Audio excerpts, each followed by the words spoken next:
Thank you, Mr. Speaker. I believe that I am telling the truth when I tell you that I do not intend to be long in this very important debate. But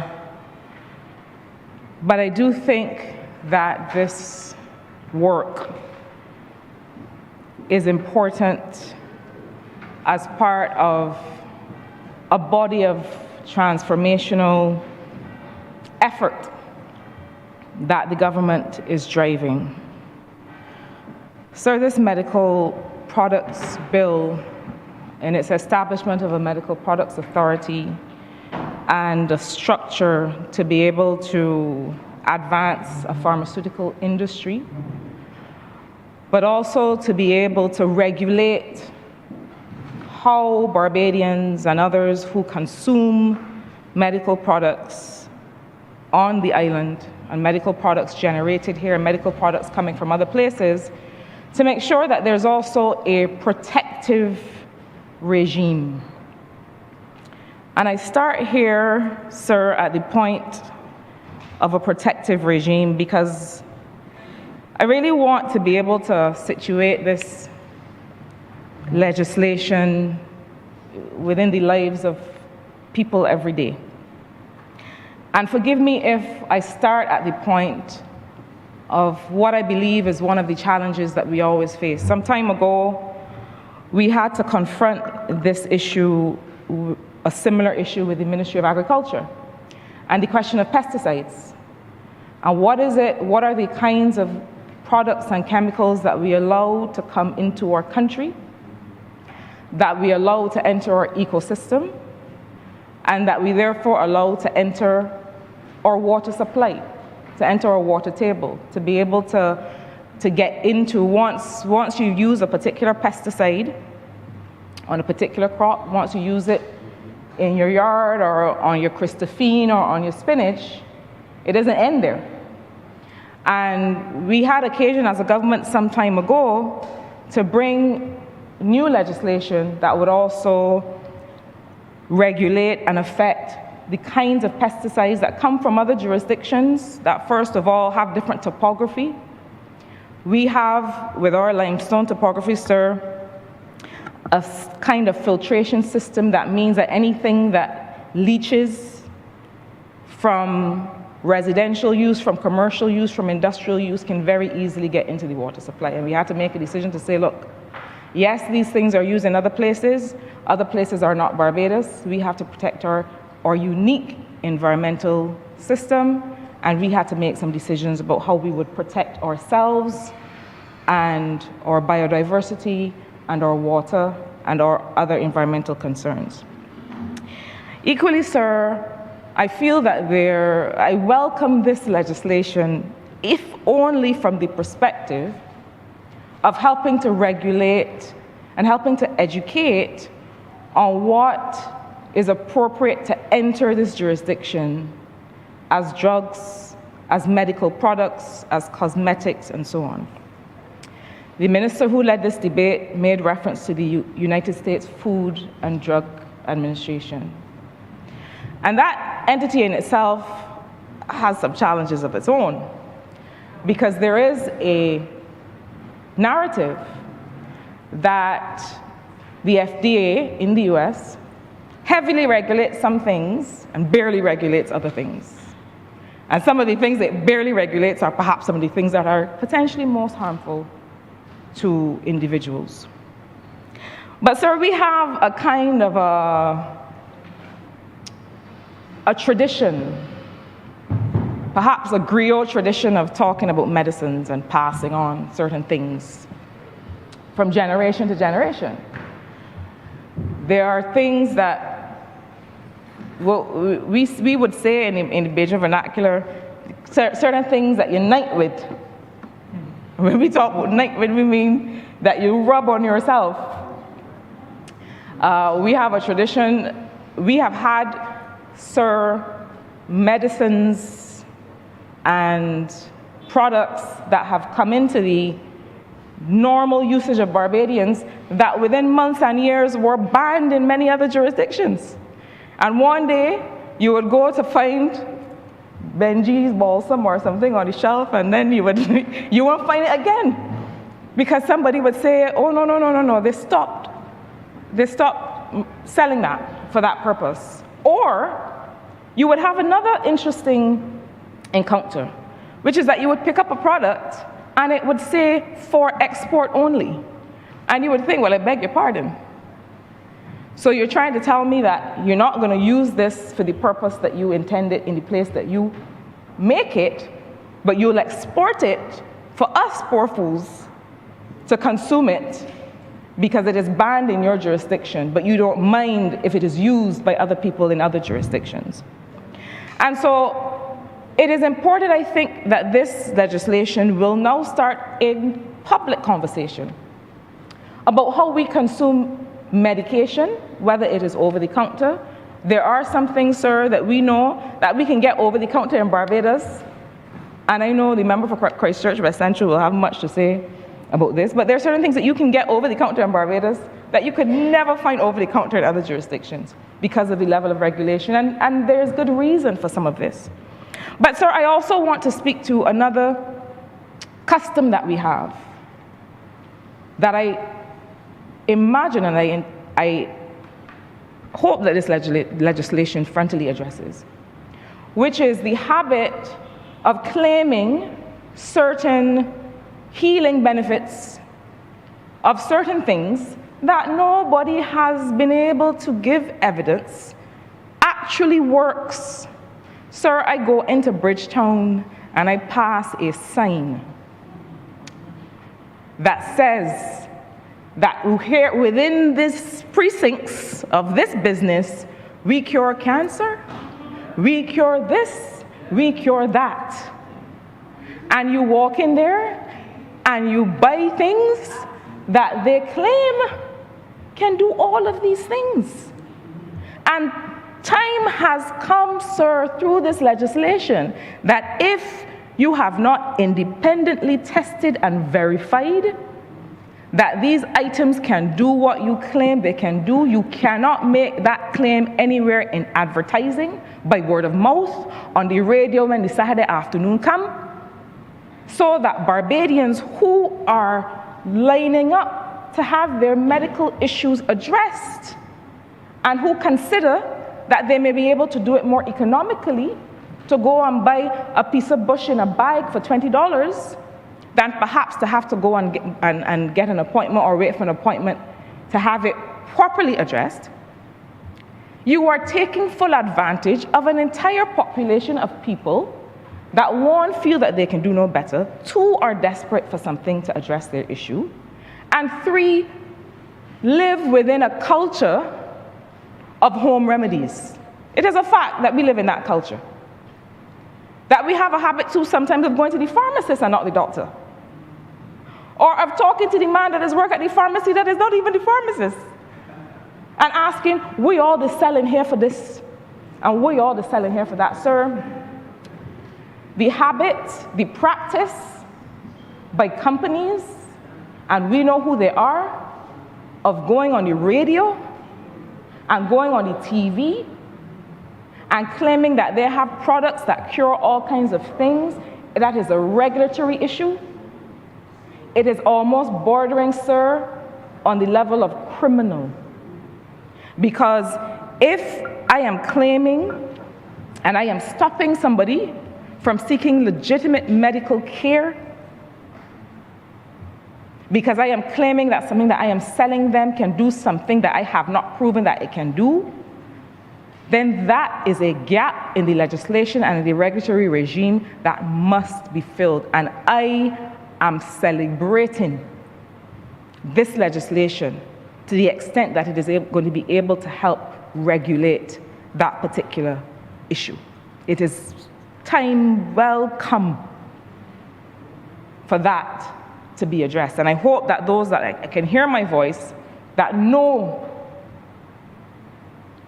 that they are in breach of what I have just described, will not wait for the legislation to address it, but will fall back, and that their conscience if it hasn't pricked them by now, will prick them as a result of this debate. And they will realize that they are taking advantage of Barbadians and will desist from the behavior. But so this legislation also helps to give a framework and create a platform for something else, for a positive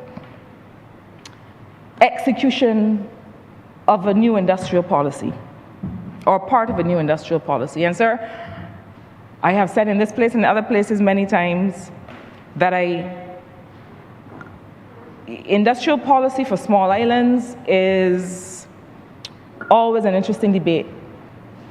There's a time in global economics where industrial policies were fully set aside for perhaps the last 2 decades. You know, there are trends in economics just like there are trends in everything else. There was a time when everybody had industrial policy and they were following it doggedly, and you had to make sure that you were creating export zones and doing all of these things. And then we realized, hang on, there was a risk. There's a risk of capital flight. We don't want to create these special zones, and then all of a sudden people come and benefit. They take their rents, they take their profits, and they run off. And that fell out of favor. And then people said, as a matter of fact, all right, let's not bother with industrial policy again. And then we realized that we needed to have a framework within which to transition to this fossil fuel free, or this green, or this climate friendly and climate smart lifestyle and livelihood and system.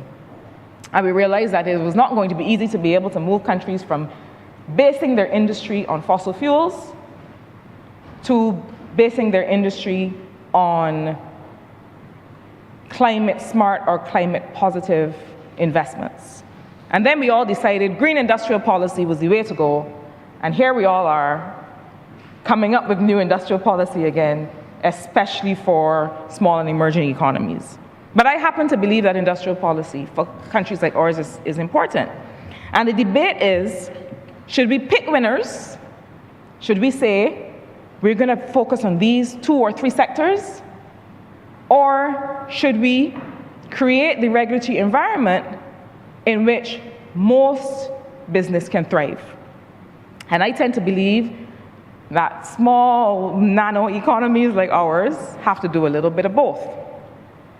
We have to be able to say, look, we're going to make the state a bit of an entrepreneur ourselves, right? And we're going to put some state support behind 1 or 2 sectors that we feel strongly about and that we have a particular interest in developing. And at the same time, we are going to fix all of the nuisances of the doing business environment. And I call them nuisances because I think the only way to face and fix something is to call it what it is. And we know that from opening a bank account to all kinds of other things, we still have work to do on the regulatory environment, and that is why we set up the Competitiveness Committee that is going to be able to do some of that work along with the Growth Council. But we do have to pick a couple winners, or what we think will be winners. And I think that for all of the reasons that the Honourable Minister who led the debate intimated, the pharmaceutical sector is an obvious sector for us to develop. It is an obvious win for us to strengthen our partnerships with other jurisdictions, with India, with Canada, with others, that will mean that we're able to get drugs, medications, pharmaceuticals at prices that will be sustainable for our population, that will be sustainable for our health sector. It is important that we strengthen those partnerships instead of looking to the traditional places that, quite frankly, have built up a healthcare sector on their side that is all about profit making, whether it is about how they provide healthcare or how they provide drugs. We, as a social democratic system, cannot easily coexist in a partnership with jurisdictions that do not prioritize wellness and healthcare, but prioritize capitalism and making money from healthcare. It is not a natural partnership. And so what is a more natural partnership is to find jurisdictions, find countries, Rwanda, India, and others, where we can have agreements that mean that we can find drugs at low cost for our population. The OECS has the OECS, Organization of Eastern Caribbean States, has for some time had bulk procurement of medication. And I've never understood why we were not able to be a part of that process, to make sure that we are able to, there are people that will tell you that the kinds of volumes in which Barbados wants to buy, well, that's a drop in the bucket. I will hardly write up an invoice for that. I have sat in meetings, and I know other ministers have, where people say, you want how many? You want 20,000 PPE? You want... No. That's a donation. We're not writing up an invoice for that. We're not entering that in our procurement system. We're all too small. And so being able to partner with other countries to say, let's procure together, has always been something that we needed to be able to advance. But apart from the countries with whom we partner to make these things more accessible, we also need to develop our own system. And the Barbados Living Lab, as a part of this overall structure that is presented through this legislation, is a part of that. It is to be able to say, look, we know that people of African descent, the majority of people in Barbados and the Caribbean, experience pathology, experience disease in different ways. We have this body mass index indicator. I quarrel with doctors about it all the time. I go into a doctor's office and they tell me, your BMI is such and such. This is a BMI of an overweight person. And I say, I want you to look at me and tell me if I look overweight. And I say to them, but don't answer that, the members in here don't answer that. But I say to them, surely you have read the research that says to you that women of African descent, people of African descent, in the composition of our bodies and the fact that we tend to carry more musculature and all of these things, it means that BMI is less applicable to us. There are so many other markers, there's so many other things that we experience differently. From fibroids, the incidence of fibroids in women from our part of the world, there's so many things that we experience differently. The symptomology for certain things is different in people in our populations. And finally, here is a regime that says, look, we have to find some of the answers to our own problems, and we have to develop the medication, we have to develop the medical devices, we have to develop the wherewithal to see about ourselves. I got that one from my mother. My mother would always say, you got to get up and see about yourself. Nobody ain't going to come and see about you. You know why? They can't make money off of you, 280,000 people. They're not interested in our population. They're interested in the larger populations where they know that they can go and sell more to these people. And so if we don't see about ourselves through legislation like this, nobody is coming to save us. As the Honorable Minister said, we saw it during COVID. Nobody was coming to save us. And the leadership that the then Minister of Health, the now President of Barbados, the Prime Minister and others showed at that time was to be able to move first and move quickly and move on behalf of CARICOM and move on behalf of others and reach out to India and reach out to other jurisdictions and say, listen, they're not checking for us, come let me see about ourselves. To reach out to the continent of Africa, to be able to partner with that platform to say, this is how we will save our populations from this pandemic. This is the kind of legislation that means now that we have an industry and that we grow an industry, that we have technology transfer from the University of the West Indies, so that whatever is being developed there has a pathway now to be able to find its way into production, to be able not just to serve our populations, but to be able to sell to populations that look and live like we do, and to be able to create markets in those places. And guess what? The largest market of people that look and live like us is who? On the African continent. I had a meeting this morning with the regional director, the sub-regional director for the United Nations Population Fund, and we talked about the demographic bonus on the continent of Africa. We have a different demographic problem. We have underpopulation in our region. Guess what the continent of Africa has? The population pyramid looks completely different. The population that is 18 to 25 can't stop growing, booming. It is a clear market for us if we can develop an industry for pharmaceuticals, for people whose bodies behave like ours, that is a market for us. Arguably, there's also a market for us to be able to address the other population problem that we have. But this legislation is indicative of a new way of thinking, a new way of looking at how we grow industrial policy, how we take care of ourselves with our own resources, and how we align ourselves with like-minded partners that can help us grow this industry. Sir, the final point I wish to make with respect to this legislation has to do with the overall efforts of the Ministry of Health and Wellness, and what I always like to refer to as the medical campus of St. Michael. And the member for Christchurch West knows that I will always come to this. Because not only are we seeing legislative expansion in this very forward-thinking, forward-looking legislation, but we're also seeing physical and infrastructure expansion.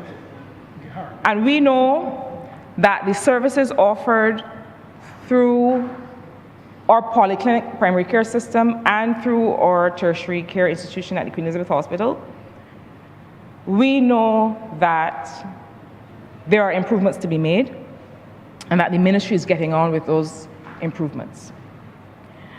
Part of that has to do with the hospital expansion that is underway, and that will extend even further into the medical campus of St. Michael South Central.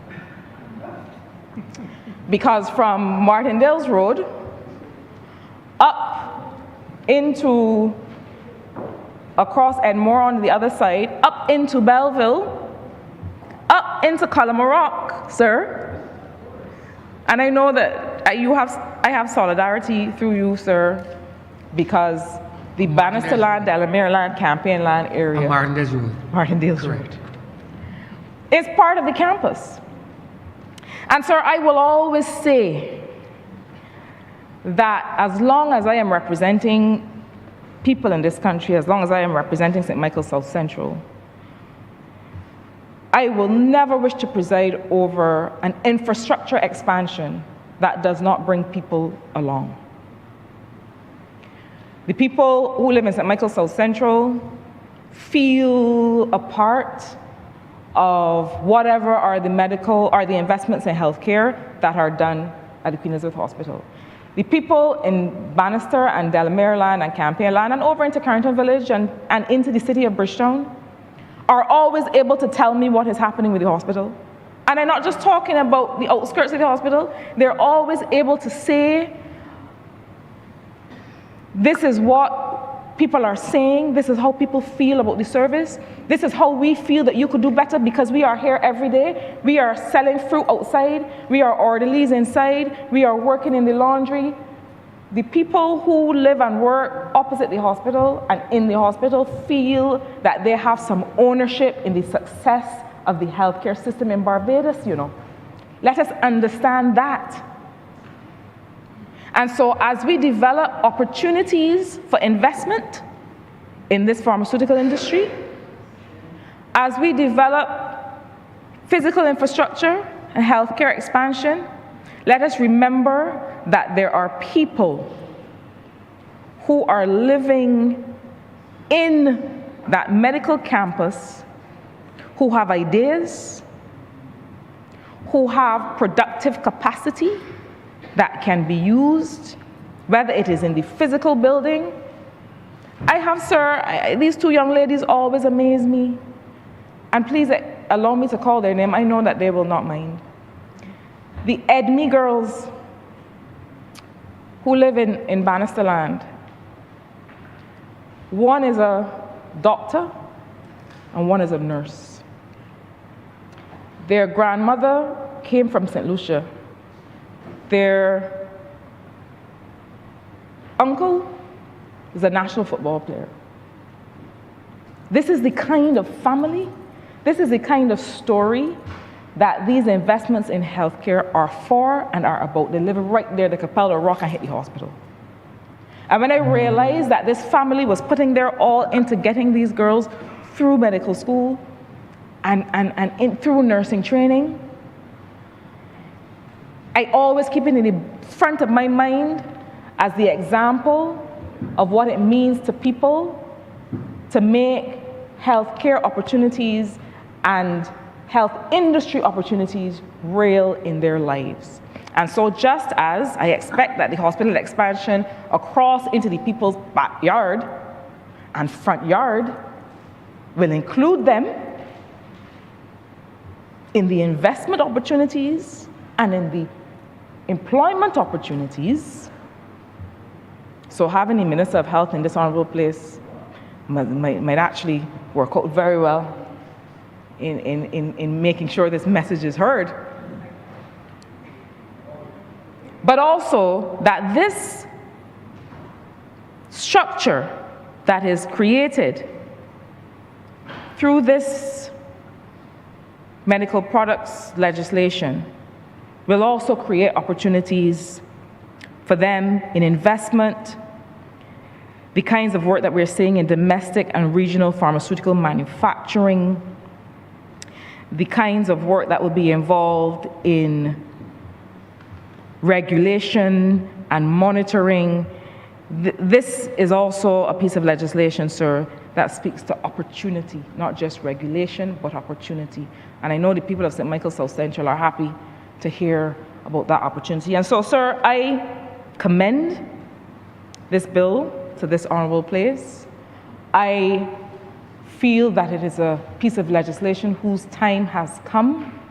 I encourage the Ministry of Health and all of us to make it real in the execution, to be able to put the resources into the enforcement and the monitoring, to make sure that the protection that is inherent in this legislation, we actually give life to in protecting people in their maintenance of their health so that they can choose the lives they want to live and live full lives.